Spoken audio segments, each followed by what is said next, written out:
Here we are going to construct a truth table for the compound statement, and the way this compound statement is pronounced is this negation right out here. This is, it is not true that not P or Q, and we could see that we've got this clause right here in parentheses, and then we've got or Q. So this is an or statement. This is a disjunction. Not only that, but we see that there are two simple statements, P and Q. So the number of rows of truth values, there will be 4 of them. So we're going to go ahead and we're going to build the truth table for this compound statement, because eventually we want to use the truth table to determine the truth values of this compound statement, given that P is true and Q is false. So I have this little graph paper here, or this grid here.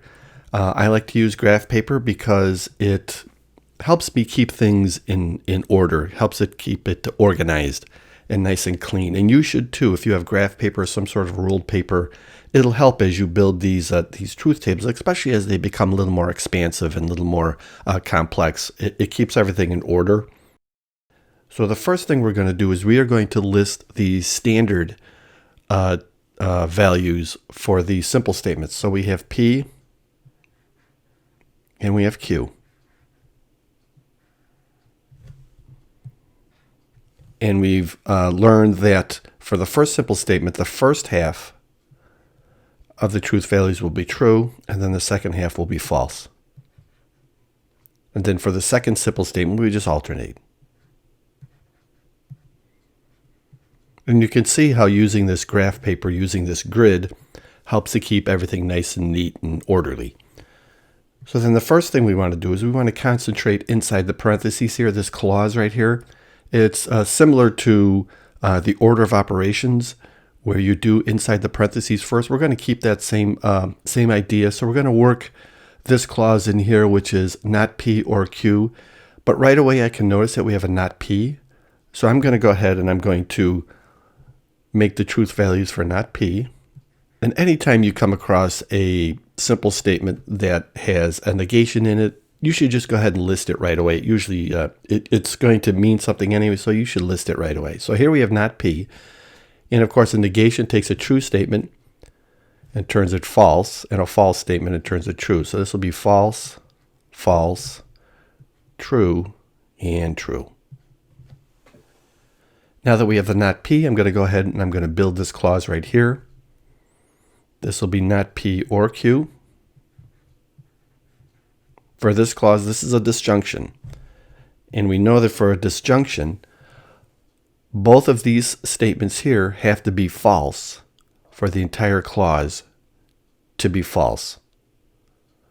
Or at least one of these has to be true for the entire clause to be true. So here we have false. Here's our not P. Here's our Q. So that's true. Not P and Q, here they're both false, so here it's false. True, and then finally true. So this is the truth table for this clause inside the parentheses. We now negate that entire clause. So we'll go ahead and we'll say, it is not true that not P or Q. Again, a negation turns a true statement into a false statement, and a false statement into a true statement. So here's this clause right here. And so we're going to negate these truth values. That'll be false, true, false, and then false. So we just go ahead and we construct this one column at a time, pretty much as we read it here. Finally, we have the entire compound statement here. And you can see that that's an or statement. So we have, it is not true that not P or Q or Q.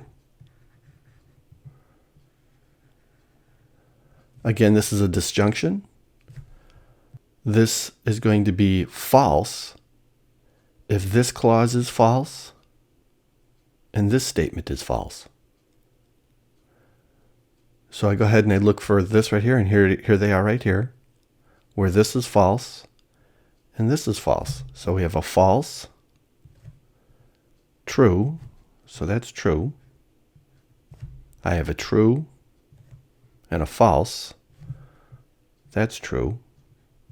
I have a false and a true, that's true. And I have a false and a false, so that's false. So this is the truth table for our compound statement. So the question continues, use the truth table to determine the truth values of it is not true that not P or Q, given that P is true and Q is false. So what we do is we look for where P is true and Q is false. And here they are right here. Here's P, here's Q. So right here, I'm just going to put in an arrow here. So right there, that's where P is true and Q is false. So then what's the result of our compound statement when P is true and Q is false? Well, that's this right over here.